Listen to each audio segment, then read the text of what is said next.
Sister, Kailash గారిని క్యాబిన్కి రమ్మని పిలువు, నేను కొంచెం మాట్లాడాలి. అలాగే మేడం. సిస్టర్, శ్రీనాథ్ గారు పిలుస్తున్నారని చెప్పు. అలాగే మేడం.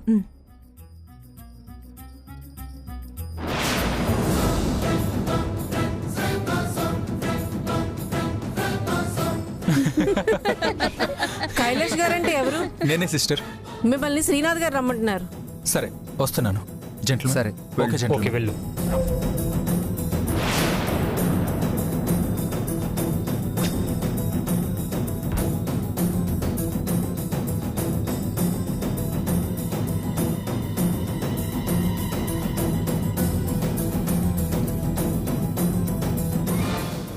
పద.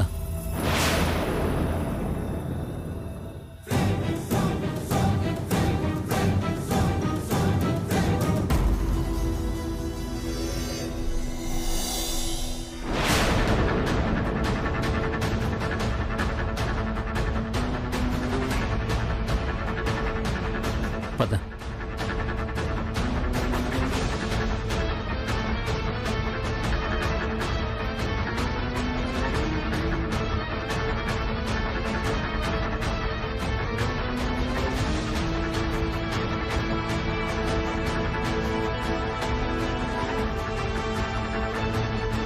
శ్రీనాథ్ ఇక్కడికి రమ్మన్నాడు.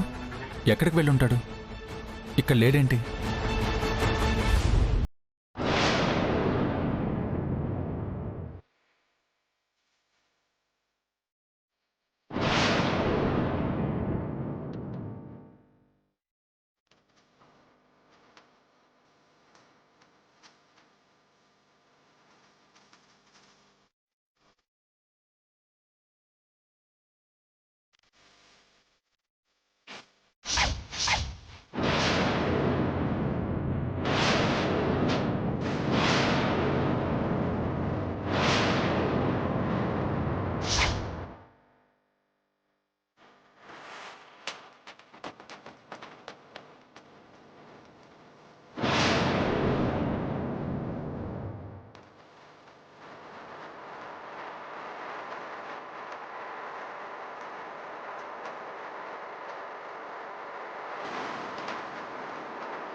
Kailash, Kailash, are you okay?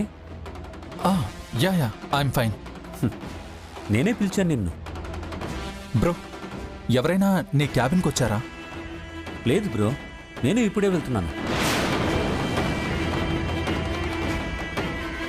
రా వెళ్దాం. మనం కొన్ని పేపర్స్ మీద సైన్ చేయాలి, ఆడిటర్కి పంపించాలి. ఓ పద. పద వెళ్దాం.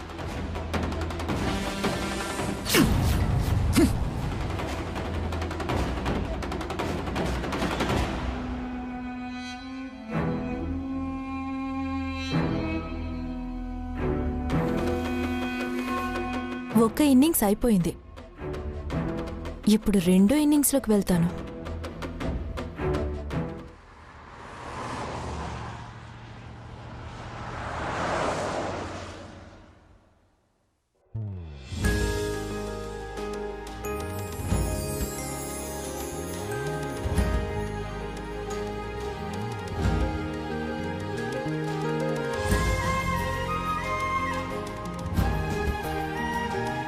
వదినా, నీ మొదటి పేషెంట్ ఎవరు మాలో? ఇంకెవరు? మా రాజేశ్వరి అమ్మమ్మే. నేనా? నేను పేషెంట్ ఏంటి? నాకేం ప్రాబ్లం లేదు.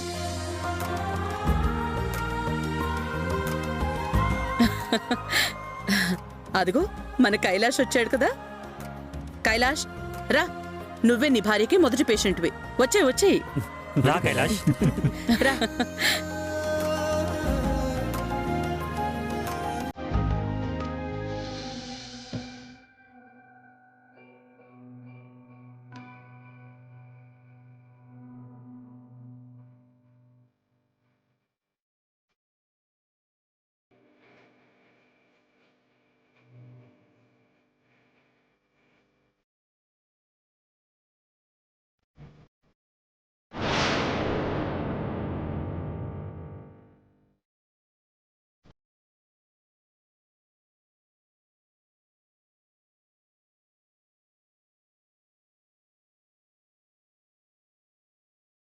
ఏమిటి రాధిక? ఆ గుండె రాధిక రాధిక అని కొట్టుకుంటుందా?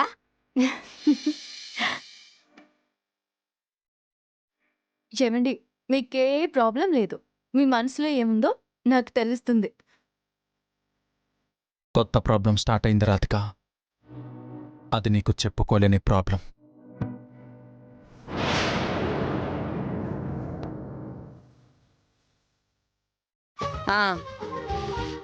ఎవరు నెక్స్ట్ పేషెంట్? నేను. రాధిక, ఏం చేద్దాం ఇప్పుడు? డాక్టర్ ప్రియ భర్తే కదా, వాళ్ళు ఎప్పుడైనా చెక్ చేయించుకోవచ్చు.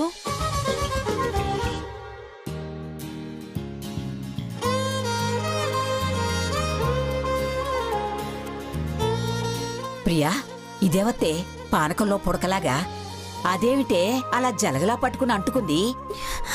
బామ్మో, అది పుడక కాదు, జలగ. ఎలా పట్టుకుందో చూడు, జిడ్డులాగా. చెప్పండి దర్శిని, మీ ప్రాబ్లం ఏంటి? ప్రాబ్లం మీరు చెప్పాలి కదా అమ్మా.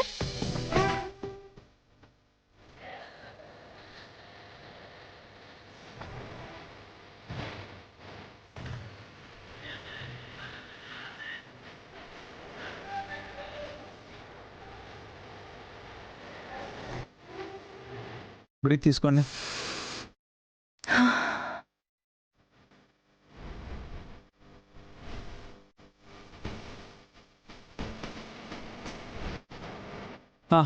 మీకేం ప్రాబ్లం లేదు, ఆరోగ్యంగా ఉన్నారు.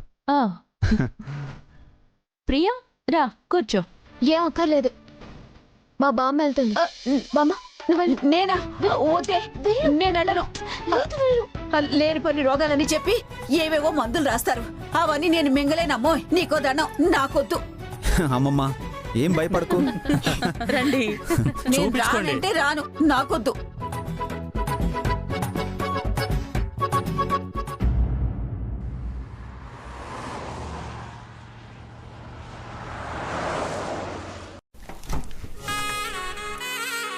ఆగండి శ్రీవారు.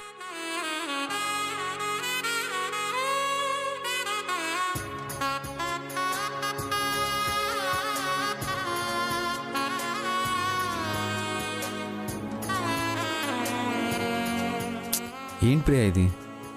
నిన్న చాలా రోజుల తర్వాత ఇంటికి వస్తున్నానా దిష్టి తీయడానికి చెప్పు. తీయనివరా? హాస్పిటల్ పెట్టావు కదా, అందరి దిష్టి నీ మీదే ఉంటుంది. అక్కడ అందరిలో కల్లా ఈయనే అందంగా ఉన్నారు. అందరి కళ్ళు ఈయన మీదే పడ్డాయి. ప్రియా, అతి చేయకు. అది చేసింది నేను కాదు శ్రీవారు, ఆ మత్తు డాక్టర్. హ? మత్తు డాక్టరా? ఆ అదే మత్తు ఇంజెక్షన్ ఇచ్చే డాక్టర్. ఓహ్, మత్తు కళ్ళేసుకుని మిమ్మల్ని చూస్తూ ఉంది శ్రీవారు. నేను అదంతా గమనించాను. ఓ దర్శనియా? ఆవిడ మత్తు డాక్టర్ కాదు, ఎనెస్థీషియన్. ఆ, ఏదో ఒకట్లేండి శ్రీవారు. దాని చూపు మామూలుగా లేదు. మిమ్మల్ని మింగేసేలా చూడటం, ఆ, మీ వెనకాలే తిరుగుతూ మీతోనే మాట్లాడటం చాలా చేసింది.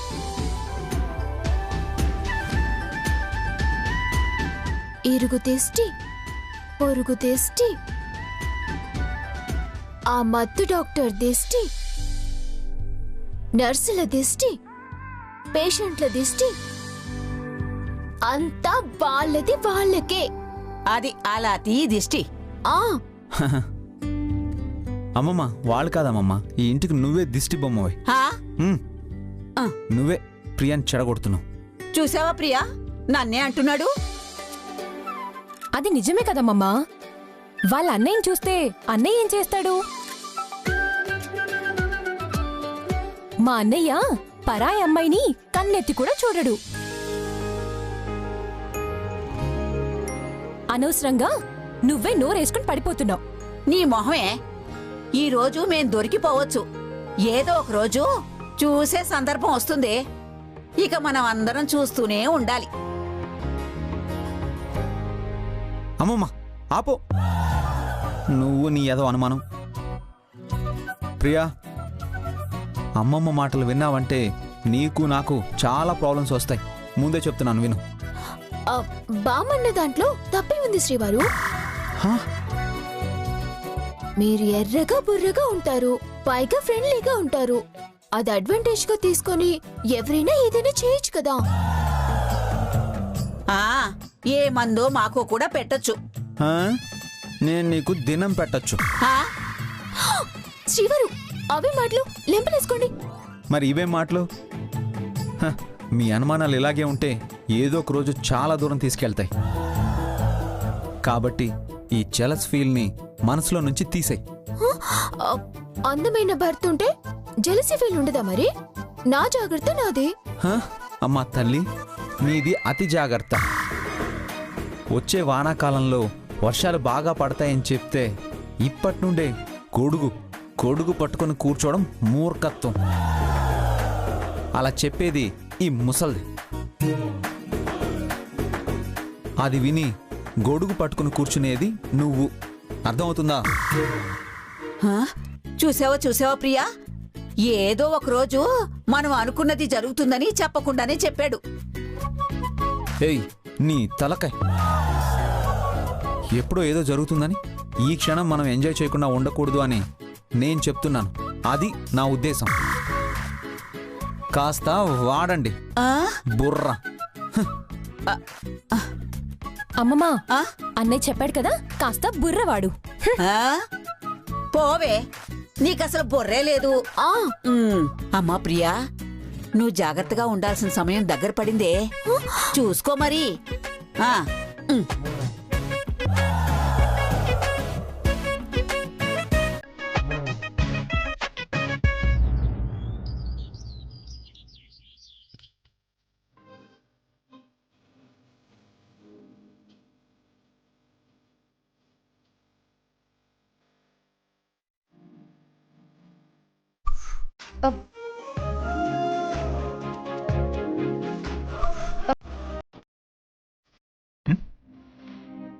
ఏంటో చూపు తినేసేలాగా. వంట పూర్తవుతుంది, అప్పుడు తిందిరిగాను. నా ఆకలి తీరాలంటే నేనే వంట చేయాలి.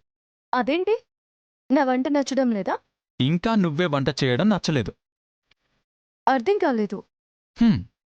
మీరిలా పక్కకి రండి. ఓ. ఇప్పుడు మా ఆవిడ గారు డాక్టర్. తను చాలా బిజీ, పైగా రెస్పాన్సిబుల్ ఉద్యోగం. టైం టు టైం డ్యూటీ చేయాలి. ఇటు ఇంట్లోనూ అటు ఆఫీస్లోనూ డబుల్ డ్యూటీ చేయాలి. చూడు ఎంత అలసిపోయిందో. ఏమండి, అత్తారింట్లో ఆడపిల్లకి అలసట అనేదే ఉండదండి. అది ఆనందమే, పైగా బాధ్యత కూడా. అందుకే ఆ బాధ్యతని నేను పంచుకుంటాను. ఆ, ఇక మీదట నేనే నీకు వంట చేసి పెడతాను. అరే పిచ్చా మీకు? తప్పుకోండి. తప్పుకోండి కాదు శ్రీమతి గారు, ఓ. మీరు ఒప్పుకోండి. ఏంటండి ఇది చిన్నపిల్లల్లా? ఎవరైనా చూస్తే బాగుండదు. ఇది బెడ్రూమ్ కాదు.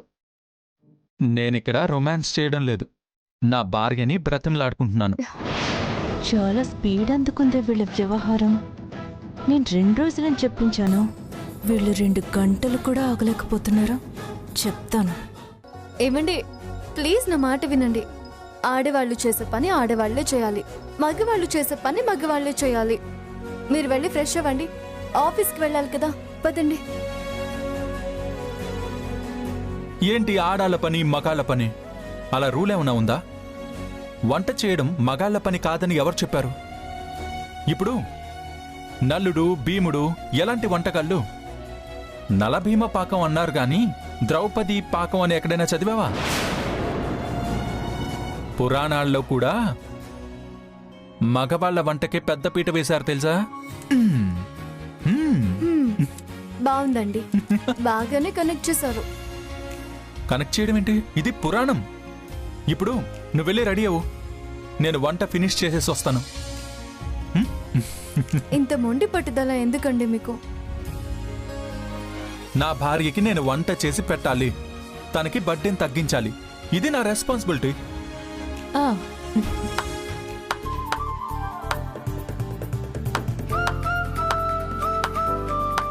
ఏం ప్రేమ కైలాష్ నీది. మీ ఇద్దరిని ఇలా చూస్తుంటే నాకు జలసీగా ఉంది. ఇంత ప్రేమ భార్య మీద? తను దీనికి అర్హురాలేనా?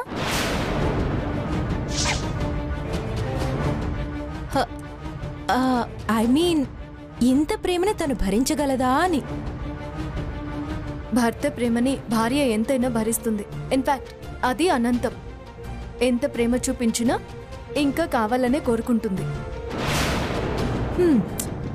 ఈ జనరేషన్లో ఎవరున్నారు రాధిక? ఇలా అయితే నేను మాత్రం తట్టుకోలేను, అదొక భారంగా ఫీల్ అవుతాను.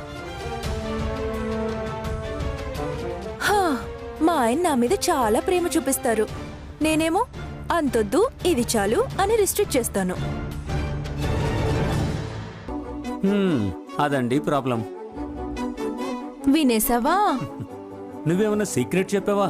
సీక్రెట్ అంతా వినపడేలా చెప్పావు. వినపడకుండా ఎలా ఉంటుంది? సరే, మీరు మాట్లాడుతూ ఉండండి, నేను రెడీ అయ్యి వస్తాను. ఓకే. ఏమండి, నేను ఆల్రెడీ ఫ్లైట్ టికెట్స్ బుక్ చేశాను. ఎల్లుండి మనం సిమ్లా వెళ్తున్నాం.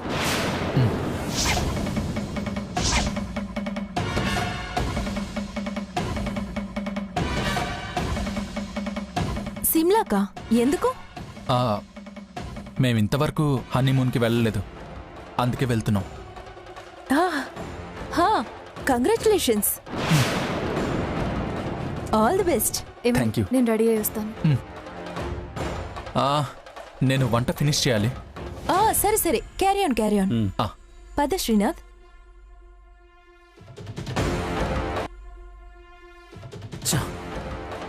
దర్శిని, వాళ్ళు హనీమూన్ ప్లాన్ చేశారు.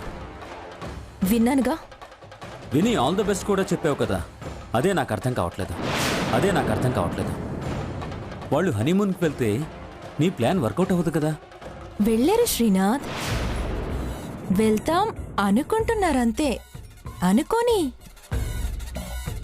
జరగని విషయాన్ని తలుచుకుని వాళ్ళు చాలా హ్యాపీగా ఉన్నారు. మనం జరగదని తెలిసి హ్యాపీగా ఉంటాం, అంతే తేడా.